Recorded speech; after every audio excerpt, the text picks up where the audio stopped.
எஸ்டிஆரோட பர்த்டேக்கு வந்த அவருடைய அடுத்தடுத்த லைனப்ஸை பார்த்துட்டு எல்லாருக்குமே அவர் மேலே ஒரு பெரிய ஹைப்பு உருவாயிடுச்சு அப்படிங்கிறதுல எந்த ஒரு சந்தேகமுமே இல்லை. முக்கியமாக பார்க்கிங் படத்தை எடுத்த ராம்குமாரோட டைரக்ஷனில் எஸ்டிஆர் அவர்கள் அவரோட 49வது படத்தில் நடிக்க இருக்காரு.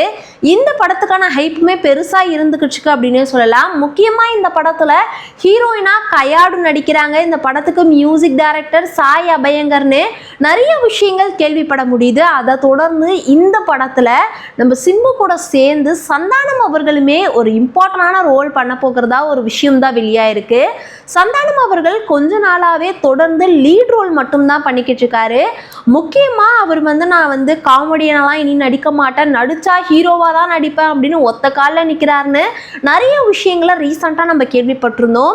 ஆனால் தன்னோட நண்பன், அதாவது தன்னை சினிமாவுக்கு அறிமுகப்படுத்தின சிம்புக்காக நான் பண்ண மாட்டேனா அப்படின்னு இந்த படத்துல சந்தானம் அவர்கள் கமிட் ஆனதாகவுமே சொல்லப்படுது.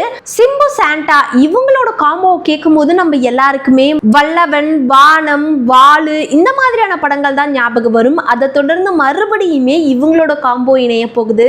முக்கியமா இந்த படத்துல சந்தானம் அவர்களுடைய ரோல் என்னவா இருக்க போகுது, இந்த படத்துல காமெடியனா நடிக்க போறாரா இல்ல ஒரு மல்டி ஸ்டார் பிலிமா இது இருக்க போகுதா, சந்தானம் அவர்களுக்குமே ஸ்கிரீன் ஸ்பேஸை இந்த படத்துல சிம்பு கொடுக்க போறாரா, இந்த படம் மல்டி ஸ்டார் பிலிமா ஆக போகுதா அப்படிங்கிறத வெயிட் பண்ணி தான் பார்க்கணும்.